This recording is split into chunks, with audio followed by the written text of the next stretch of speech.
Hi everybody, quick reminder, don't forget to check out the on-screen end cards towards the end of the video, as well as the merch shelf and links down in the description below to explore my new Outcast comic book series.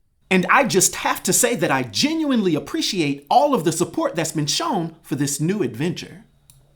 Now I hope you're having a great day, and let's dive in to Mr. Murderhands.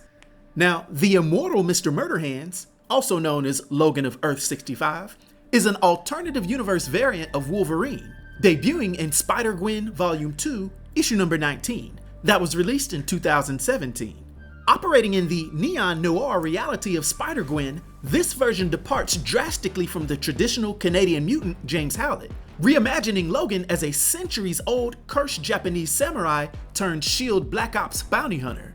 His origin traces back centuries ago to feudal Japan, where he was a ruthless, legendary samurai renowned for his unmatched lethality on the battlefield.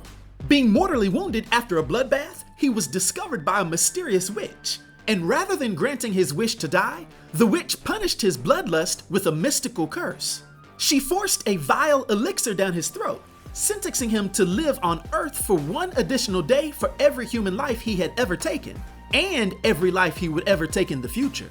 And because his career kill count numbered in the tens of thousands, Logan became functionally immortal.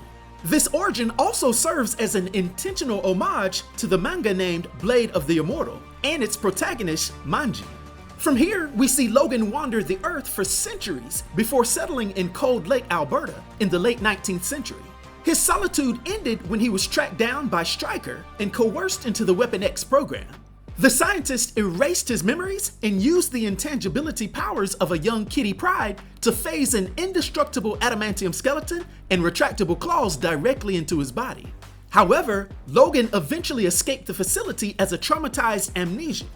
Later still, we'd see the S.H.I.E.L.D. director Peggy recruit him into her covert operations unit as a lethal bounty hunter, where operatives quickly dubbed him the Immortal Mr. Murderhands. Now, to address his powers in more detail, he of course, as I just said, has mystical immortality and longevity. Unlike Earth-616 Wolverine's genetic mutation, Logan's lifespan and rapid physical recovery are fueled by a supernatural kill count curse, showing that yes, this does manifest as a healing factor as well. Now he does possess enhanced physical attributes, such as high low-level superhuman strength levels, considerable moderate agility, reflexes, and stamina, not to mention the enhanced senses of night vision, acute hearing, and animalistic scent tracking. Now, in addition to his 3 retractable adamantium blades in each forearm, he's also known as a master swordsman and assassin, legitimately being a master of feudal Japanese martial arts, stealth, espionage, and tracking, honed across centuries of armed conflicts. To go on, a fun fact is that this Logan carries an ultrasonic anti-phasing emitter. This stems from him carrying a deep grudge against Kitty Pryde for her role in his Weapon X torture. And due to this, Logan carries a custom sonic disruptor that forces her out of her intangibility state.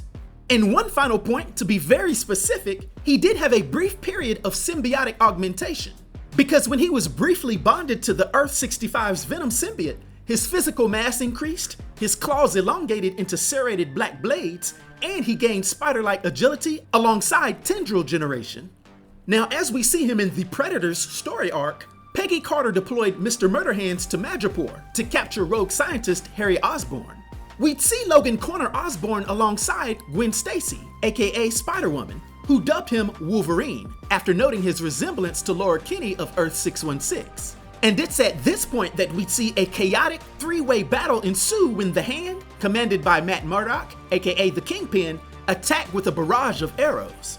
But of course, Logan would shrug off the assault and track down Osborn, only to clash with his S.H.I.E.L.D. partner Kitty Pryde, aka Shadowcat. And it was during this skirmish where Logan was contaminated with the synthetic mutagen/symbiote compound developed by Osborn and Elsa Brock. This synthetic symbiote bonded with Logan and turned him into a monstrous armored samurai venom beast. And although things looked grim at this point, to neutralize him, Gwen Stacy supercharged her radioactive spider energy while Kitty Pryde phased directly into the beast, cleanly pulling Logan's physical body out of the symbiote shell.